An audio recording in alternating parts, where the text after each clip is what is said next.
Estamos recebendo, como já anunciou Paulo Roberto Júnior, aqui em nossos estúdios, o deputado federal Jefferson Campos, numa sexta-feira em que ferve Brasília, assim como ferveu na quinta, na quarta e vai ferver no fim de semana e também na próxima semana. Então assuntos não faltam, também assuntos relacionados à nossa região. Vamos trazer todos esses detalhes para você aqui no Jornal da Band. Mas antes de mais nada, deputado, obrigado pela presença, o senhor conhecendo a nova casa da Band FM aqui em Sorocaba. Muito boa noite, Lucas Pedroso, Paulo Roberto Júnior, a nossa querida Juliane Godoy, aqui na técnica, o João Vitor, a todos os profissionais aqui da Band FM. Eu estou impressionado realmente com a nova casa da Band FM. Que bom gosto, que praticidade, tudo isso eu sei que leva a uma qualidade melhor de comunicação através da internet, através do rádio, agora também ouvindo aí através da televisão, não só aqui para Sorocaba, mas para toda a região. Então eu quero parabenizar a todos, aos nossos queridos ouvintes que com certeza, né, como eu, acompanham a Band FM, às vezes aqui em Sorocaba, ou às vezes até em Brasília também a gente acompanha o jornal, parabenizando, e é um prazer muito grande estar aqui hoje prestando conta do nosso mandato. Paulo Roberto Júnior. Bom, deputado, claro, o Lucas abriu falando da efervescência em Brasília, hoje mais uma rota de colisão envolvendo o presidente da República com relação ao presidente do Supremo também, Luiz Barroso, enfim. É uma situação que vai, a cada dia que passa, aumentando, eu diria que esta questão envolvendo todos os poderes, né? Porque a gente fala do Legislativo, fala do Executivo e agora falando também do Judiciário. E hoje, o seu presidente, Arthur Lira, presidente da Câmara dos Deputados, colocou em pauta, vai para plenário, a discussão do voto impresso, que é justamente esse o motivo desta discussão que envolve o presidente da República e o Supremo Tribunal Federal. Então eu já vou perguntar fácil. Passa o voto impresso? Ou seja, o presidente da República vai sair vitorioso desta questão que ele tanto está desejando, que é o voto impresso? E permite-me incluir, o senhor vota pelo voto impresso auditável? Olha, Paulo, Lucas e ouvintes, eu estarei disputando, né, se Deus permitir, sou pré-candidato, é claro, ao ano que vem, mas esta já é a 8ª eleição que eu vou disputar. A primeira eleição, em 92, eu disputei no voto de papel. Ainda era aquela agonia de atravessar a madrugada, contando voto. Já tapa na mesa quando terminava. Tapa na mesa e tudo mais. Depois disso, a partir de 1996, né, onde me elegi pela primeira vez vereador, e de lá para cá já são 7 mandatos consecutivos, já todos no voto eletrônico. Então eu não tenho por que duvidar do voto eletrônico, até porque a eleição que eu perdi foi no voto de papel, né? É um sistema que gera, sem dúvida alguma, por parte de muitas pessoas, principalmente daqueles que perdem, gera uma certa desconfiança. O que nos é apresentado hoje é uma segurança a mais na questão do voto.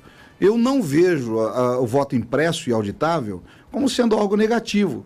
Hoje, qualquer lugar que vamos, qualquer máquina de cartão, qualquer comprovante, alguém já apresenta. Eu vou dizer uma coisa, por exemplo, né? Nós na igreja hoje estamos também recebendo doações por meio eletrônico. Temos máquinas de cartão, né? É um avanço. E nós entregamos para a pessoa o comprovante quando ela oferta na igreja. Ela às vezes coloca no envelope ou às vezes ela guarda.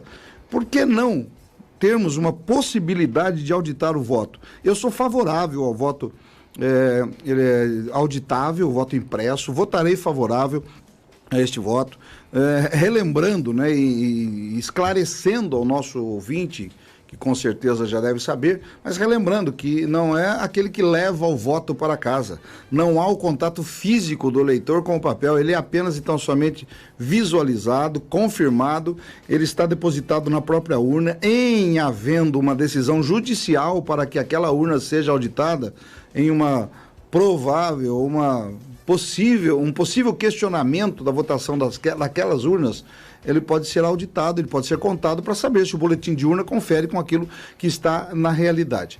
Fez-se disso um grande cavalo de batalha. Aliás, nós já aprovamos o voto impresso em 2015, tem uma PEC no Senado, aliás, o projeto do Bolsonaro, o único projeto que o Bolsonaro aprovou nos 28 anos de mandato dele foi o voto impresso. Está parado no Senado desde 2015. A Câmara já discutiu essa questão. Agora, hoje, pelo contexto político em que se coloca isso, afronta às vezes até o processo democrático. Se não houver o voto impresso, não haverá eleição. Essa intimidação não prejudica ainda mais? Paulo, não comporta mais. No momento que nós vivemos hoje, né, as instituições aí tentando se fortalecer, as fake news aí varrendo os nossos celulares, a nossa rede, isso não comporta mais. Não estamos mais nesse tempo. Hoje a democracia, ela está instaurada no país. Quando houve aqui um governo militar, lembre-se que toda a América estava sobre esse regime. Nós tínhamos aqui Videla, nós tínhamos Stroessner, nós tínhamos Pinochet e outros, Noriega, nós tínhamos vários países que estavam debaixo deste regime militar à época. Hoje não há mais esta composição. Hoje nós vemos que a democracia ela tem que se fortalecer. São novos tempos. A postura do presidente, né, ele poderia rever isso, exige, né, o cargo exige que você trate os outros poderes com respeito. A harmonia dos poderes exige que eu entenda, né, que eu tenho um limite. O executivo não manda no judiciário, que não manda no legislativo, nem vice-versa. Cada um tem a sua área de atuação e por menos que se goste disso, esta é a democracia. Mas, deputado, outra discussão sobre esse assunto, claro que com relação à transparência, eu também acho que não vejo nada demais. Qual o problema de você ter mais uma ferramenta para poder justificar se algo for questionado? Enfim, acho que não tem problema com relação a isso. Agora, o que se discute muito é o custo disso. Quanto vai custar isso? Olha, como eu acabei de dizer, qualquer maquininha de cartão de crédito hoje imprime uma compra, uma venda. Será que é algo tão caro assim? Se falou, né, para não se executar o projeto anterior, que era um custo exorbitante. Quanto custa uma impressora hoje? Os custos hoje são muito baixos. Eu não creio que seja esse o problema. O problema é realmente que se fez disso um cavalo de batalha, o judiciário não recua, o executivo, né, o nosso presidente também não recua e a gente fica, né, o nosso legislativo fica entre esses dois vieses, né? Mas ótimo que o presidente Lira vai ouvir, porque a comissão é composta de 30, 31 parlamentares. Os partidos operaram e tiraram os deputados que eram favoráveis ao voto impresso e colocaram deputados contrários. Então, é um universo muito pequeno, 30 deputados, foi política pura. Agora, é um universo muito pequeno para, no meio de 513 deputados, nós avaliarmos isso. Então, eu penso que o deputado Lira, o presidente, fez corretamente. Vamos colocar lá e deixe que a sociedade nos cobre, deixe que a sociedade nos pare. Eu estou recebendo a todo dia, toda hora, pedido, voto impresso, enfim, há muitos pedidos e a sociedade tem o direito de saber como pensa cada deputado, cada um dos seus representantes. Eu vou abrir aspas para o que disse hoje o presidente da Câmara, mas já deixo um segundo questionamento para o senhor. O senhor acredita, por viver Brasília, por conhecer o presidente, que ele aceita, não sabemos ainda qual vai ser o resultado dessa votação, que ele vai aceitar e aí os ânimos, pelo menos desse assunto, se acalmam ou não? O presidente está disposto a não aceitar, não importa o que vai ser, sim ou não, no caso, ou não, ele não aceitaria. Vou abrir aspas primeiro, abre aspas. Infelizmente, assistimos nos últimos dias um tensionamento, quando a corda puxa com muita força, leva os poderes para muito além de seus limites. A Câmara dos Deputados sempre se pauta pelo cumprimento do regimento e pela defesa da sua vontade, que é a expressão máxima da democracia, fecha aspas, afirmou então Lira, presidente da Câmara dos Deputados, que anunciou em pronunciamento hoje que a PEC do voto impresso vai ser levada para votação no plenário da Casa, mesmo após o relatório favorável ao texto ter sido rejeitado na comissão especial. Uma prerrogativa do presidente da Câmara, eu penso que ele agiu corretamente. Respondendo a sua pergunta, aliás, uma pergunta muito pertinente, se o presidente da República aceitará ou não o resultado do plenário. É uma garantia a mais de que a vontade popular está sendo expressa através do voto. Nós aprendemos no parlamento, e parlamento é de parlare, é de falar. O parlamentar é aquele que fala, é aquele que verbaliza, é aquele que expressa o sentimento de uma população, o sentimento de um povo através do voto. E lá nós esgotamos todas as possibilidades de entendimento. Quando não há um entendimento, vai a voto. E é claro que a gente vê às vezes a parte vencida, revoltada, a parte vencedora comemorando. Aqui não vai ser diferente. Penso que se o presidente continuar insistindo nesta questão, né, em se levantar esta questão de uma possível fraude eleitoral, aí ficará muito ruim para ele, porque ele já foi do parlamento, ele já perdeu votações, ele já ganhou votações, e eu penso que ele deve respeitar a vontade da maioria soberana do parlamento. Não é nenhuma questão de eu achar que ele pode ou não, ele deve respeitar, né? Porque aí ele começa também a entrar numa seara de questionar o voto individual. Até na comissão, os líderes partidários, presidente de partido, tiraram deputados e colocaram deputados lá que votariam favoráveis como o presidente do partido pedia ou como o líder do partido. Agora não. Agora nós temos 513 deputados e cada um vota de acordo com a sua consciência. É lógico que o voto é aberto, né? Não há mais voto secreto, a não ser uma posição muito específica para a eleição de presidente da Câmara. Os demais votos são todos abertos. E nós cremos e queremos e esperamos que a vontade soberana do plenário seja respeitada. E a gente fica nessa questão do controle da nação, no controle que eu digo com relação a manter a tranquilidade. Porque quando o presidente vem a público e fala claramente que o STF quer a volta da corrupção, quando em entrevista ele desce muito nível ao atacar o presidente. Informação de hoje. Sim. Após repetidos ataques a integrantes do Supremo Tribunal Federal, Jair Bolsonaro xingou hoje, diante de apoiadores em Santa Catarina, o ministro Luiz Roberto Barroso. Em um vídeo que está sendo compartilhado nas redes sociais, o presidente aparece cumprimentando algumas pessoas em Joinville e chama Barroso de filho da... No trecho, o presidente dá a entender que o ministro teria mandado gente para o local para atacá-lo. Ou seja, se o clima já não era bom, haja fogueira nessa lenha. Então, haja fogueira nessa lenha. O que preocupa é essa divisão dos lados que acontecem aqui no Brasil, né? O pessoal que concorda com o que diz o presidente Bolsonaro, outros não concordam muito, outros continuam em cima do muro, outros discordam totalmente, e essa polarização acaba, vamos dizer assim, trazendo um clima muito pesado. Clima muito pesado e que você leva para várias outras situações. Por exemplo, nas redes sociais, agora nós estamos acompanhando os Jogos Olímpicos e alguns dos medalhistas são medalhistas que têm lá o seu trabalho voltado ao Exército Brasileiro, que é um programa que o Exército tem de apoio aos atletas brasileiros. Até antes de Bolsonaro. Muito antes. E esses atletas, uma atitude de continência ao receber as medalhas, foram muito criticados nas redes sociais. Quer dizer, gente, tem muita coisa sendo misturada que não há essa necessidade. Então, polarizou demais e muita política sendo envolvida. Paulo Roberto, Lucas, vocês estão cobertos de razão. Nós estamos vivendo hoje uma divisão familiar, grupos de família, grupos de comunidades, grupos de amigos, grupos de igreja, né? Todos com esse posicionamento radical, onde você não pode, às vezes, expressar a sua opinião e você já é tido como uma pessoa tendenciosa, desinformada. Um gesto como esse de bater continência, né? Não a pessoa do presidente, mas ao país, né? Um gesto patriótico, né? De estar ali ganhando uma medalha para o país.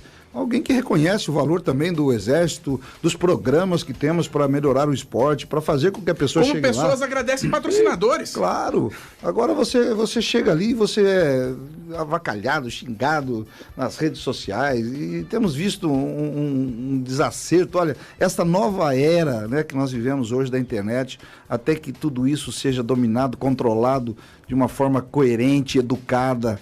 As pessoas, né, eles se soltam, parece que estão ali diante de um computador ou de um celular e eles não têm dimensão do que isso pode afetar as pessoas que estão do outro lado, que lá também tem uma família, que lá também tem alguém que está lutando pela sobrevivência, que lá também tem alguém que pensa. Então, olha, são tempos difíceis que nós vivemos, né? São tempos desafiadores. Aí vem a pandemia, que também é, sem dúvida alguma, um momento de maior tensão, aumentar o número de suicídios, de síndrome de pânico, de depressão. Todos esses casos aumentam à medida que a pessoa se isola e não consegue também ter o contato físico, o abraço, o aperto de mão, e nós, como brasileiros que somos tão afetivos, acabamos sendo afetados por isso. É realmente um tempo desafiador. Ainda antes de próximos questionamentos, eu recebo agora da assessoria do governador João Dória, nesse momento, nessa fogueira em que a lenha não para de se jogar e a gasolina também não, porque aí as manifestações, seja pró ou contras, elas começam a aparecer. E a assessoria do governador João Dória envia aqui no WhatsApp um Twitter do governador dizendo assim: lastimável as ofensas desferidas por Jair Bolsonaro ao ministro do Supremo Luiz Roberto Barroso. Inaceitável um presidente que envergonha o Brasil e seu povo, compromete o bom entendimento entre os poderes e ameaça a democracia. Minha solidariedade ao ministro Barroso. Ou seja, um governador também do estado, vozes importantes no meio da política, começam a tomar os seus lados, saírem em defesa e não vai ter fim. Acaba não tendo fim esse cenário conturbado. Um outro questionamento, vamos falar de importante, o nosso ouvinte da região quer saber o que temos para a região através do senhor que está em Brasília representando nossa região. Não vou entrar no mérito do questionamento eleição presidencial do ano que vem. Mas isso que o Paulinho colocou, que o senhor falou, essa polarização de redes sociais, minha pergunta ao senhor é: como uma terceira via, se é que ela tem que existir, se é que ela vai existir, se é que ela vai ganhar ou perder a eleição, esse não é o mérito. Mas eu falo, como uma terceira via entra para uma disputa presidencial, onde nas redes sociais nós temos assim, vamos citar nomes, se você escreve a favor de Bolsonaro, você é Bolsonaro. Se você não escreve, você é Lula. Se você escreve a favor de Lula, você é Lula. Se você não escreve a favor de Bolsonaro, de Lula, você já é Bolsonaro, ou seja, se polarizou nos dois. Ou você me apoia, ou você é Lula. Ou você me apoia, ou você é Bolsonaro. Como uma terceira via, se é necessário ou não, entrar num cenário como esse? Nós temos visto isso, pessoas que têm uma certa popularidade, uma certa influência, sendo cobradas. Você tem que se manifestar sobre isso. Mas como você não se manifesta? E você tem que se manifestar falando se você é Lula ou Bolsonaro. Você tem duas opções muitas vezes. Eu recebi essa semana de um instituto que faz uma análise dos políticos, da atuação política. Eu recebi nas minhas mídias. E eles me mandam informando que estão avaliando os políticos. E eles dão os temas polêmicos e dizendo, olha, se você votar desse jeito, você terá 30 pontos. Se você votar contra, é 0. Se você tiver... E dão os temas que estamos votando. Se alguém que vai me avaliar, e ele indica quantos pontos eu terei, se eu votar desta ou daquela forma... Se a opção é A, vale tanto. Meu Deus, então me avalie. Agora, como avaliar um político por ele ter um voto favorável ou contra? Cada um tem a sua ideologia. Nós estamos vivendo hoje essa questão e outra. Não existe ação política neutra. Cada voto que eu dou, eu recebo elogios e recebo críticas. Isto é próprio do parlamento, isso é próprio da minha atividade, eu não posso entender. Agora, quando a pessoa me questiona de uma forma educada, polida, querendo realmente uma explicação, a gente responde. Quando não, você vai dizer o quê? Então, hoje vivemos esse tempo, sim. Além de trabalhar politicamente pela região, pelo Estado, além de ter uma base, que a gente deve, a satisfação do nosso voto, a gente ainda tem que enfrentar no dia a dia pessoas que não estão a fim de discutir política e nem de saber o seu posicionamento. Elas querem realmente tumultuar. E isso parece estar vindo de pessoas que deveriam dar o exemplo, deveriam estar combatendo pandemia, combatendo queimada, deveriam estar tendo posição em relação ao crime. A pauta da segurança foi tão importante na eleição passada. Nós estamos vendo hoje o que... Estamos aí, não conseguimos mudar uma legislação, não conseguimos aplicar aquilo que nós mudamos, aprimoramos o nosso sistema judiciário, mas quando chega lá no aplicador do direito, das penalidades, isso não existe. Isso vai trazendo um sentimento de tristeza ao povo, à população, que não acredita mais. A política hoje é a atividade pior avaliada. E a gente, às vezes, entende exatamente isso, porque as pessoas dizem, se nem os próprios políticos se entendem, como é que a gente tem que entendê-los? E realmente fica difícil entender. Nós tivemos agora a nomeação do ministro Ciro Nogueira, aí começa a vazar o vídeo dele falando contra o presidente há poucos anos atrás, na eleição passada. E chegou a dizer que Lula foi o maior presidente do Brasil. E a gente começa a ficar sem entender. Se nós que estamos no meio político, às vezes ficamos um pouco chocados. Na própria ação do Bolsonaro dizendo que isso jamais ele faria na questão de colocar alguém para garantir alguma coisa lá dentro. Nós temos essa dificuldade de entender. Imagina o eleitor, imagina o cidadão que está lá acompanhando dois depoimentos totalmente diferentes em tão pouco tempo. É complicado. Com tudo isso que vem acontecendo, com todas essas, acusações para cá e para lá, tem clima para as reformas administrativas e principalmente a reforma tributária, ainda em 2021? Olha, nas outras entrevistas que estive aqui, já fui perguntado a respeito da reforma tributária e também da reforma administrativa. Eu acho muito difícil nesse clima você conseguir aprovar algo nesse sentido. A reforma administrativa é importante, é relevante, nós precisamos aprimorar o trabalho. Todos reconhecem que o peso do Estado é muito grande, é muito imposto para você manter uma máquina que às vezes não funciona. A reforma tributária, todos reconhecem que ela é importantíssima, já estou lá vários mandatos discutindo, mas o próprio governo não tem a sua organização política para nos enviar e para dizer, olha, esta é a reforma necessária, esta é a reforma possível, vamos executar essa reforma. Não tem articulação. Foi trocado agora o ministro Ramos e foi colocado o ministro Ciro Nogueira exatamente por isso, porque não havia articulação política. Os deputados ficam à mercê de si próprios, né? Porque não há uma articulação, o governo não se procura para fazer um pedido, olha, vote isso por isso, não há um convencimento político por parte do governo para que a gente tenha o voto favorável ou contra determinada ação. Parece que quem está nos avaliando ou quem está necessitando do voto não é o governo que aí está, mas sim as mídias. Então a gente fica à mercê das mídias. Eu não vou votar nisso porque a mídia é contra, porque a opinião pública é contra e acaba tendo algo ruim, porque às vezes há situações que a gente tem que votar que vão causar certo desconforto, mas se o homem público não tiver esse feeling de descobrir o que é bom para o Brasil, o que é bom para si, ele não serve para ser um homem público. Vou trazer aqui, para fecharmos, se precisar voltaremos para fecharmos e falarmos mais de região também, uma sequência de postagens do deputado Arthur Lira há 14 minutos no Twitter. Ele que é um representante, precisamos dessas vozes agora. Escreveu no Twitter oficial dele, começou há 14 minutos as postagens. Pela tranquilidade das próximas eleições e para que possamos trabalhar em paz até janeiro de 2023, vamos levar a questão do voto impresso para o plenário, onde todos os parlamentares eleitos legitimamente pela urna eletrônica vão decidir. Para quem fala que a democracia está em risco, não há nada mais livre, amplo e representativo que deixar o plenário manifestar-se. Só assim teremos uma decisão inquestionável e suprema, porque o plenário é a nossa alçada máxima de decisão e expressão da democracia. Vamos deixá-lo decidir. A Câmara dos Deputados sempre se pauta pelo cumprimento do regimento e pela defesa de sua vontade, que é a expressão máxima da democracia. Não contem comigo com qualquer movimento que rompa ou macule com a independência e harmonia entre os poderes, ainda mais como chefe do poder que mais representa a vontade do povo brasileiro. Esse é o meu papel e não fugirei jamais desse compromisso histórico e eterno. Arthur Lira no Twitter, uma postagem que começou há 14 minutos e ele seguiu numa sequência de pelo menos 5 ou 6 twitters. Eu penso, Lucas, que o presidente da Câmara está correto.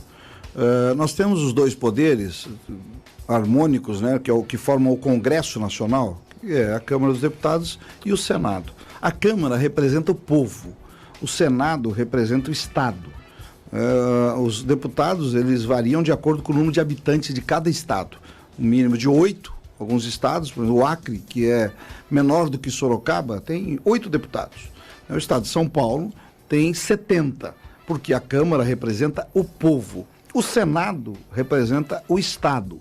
Independente do tamanho do Estado, são 3 senadores. Para o Acre são 3 e para o Estado de São Paulo são 3.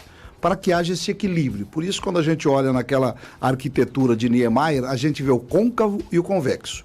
É o equilíbrio das forças. Por isso, todo o projeto tem que passar pelas duas casas, pelo Senado e pela Câmara. Quando o Arthur Lira fala sobre isso, ele está correto. Nós temos que ouvir o povo e temos que ouvir o Estado. Às vezes um projeto é bom para o povo, nós aprovamos na Câmara e o Senado diz, não, isso não é bom para o Estado. E este é o equilíbrio que já foi, desde a antiguidade, estabelecido para o Estado. Quando o Arthur Lira ele coloca dessa forma, eu acho que ele está coberto de razão, eu acho que ele tem razão. Vamos ouvir o povo, vamos ouvir aqueles que representam o povo, porque todo o poder emana do povo. Não é? Às vezes a gente acha que o poder emana do concurso público, mas não é. O poder emana do povo e é exercido por aqueles que representam através do voto popular e através do voto que damos lá no Congresso Nacional. Então nós vamos avaliar isso agora. Eu já repito, eu sou favorável ao voto impresso, para que... Eu acho que é um detalhe tão pequeno que não vai mudar a eleição. Se nós temos confiança na urna eletrônica, que até hoje está nos conduzindo, não há por que não termos esse upgrade a mais de podermos auditar e podermos ter o nosso voto impresso.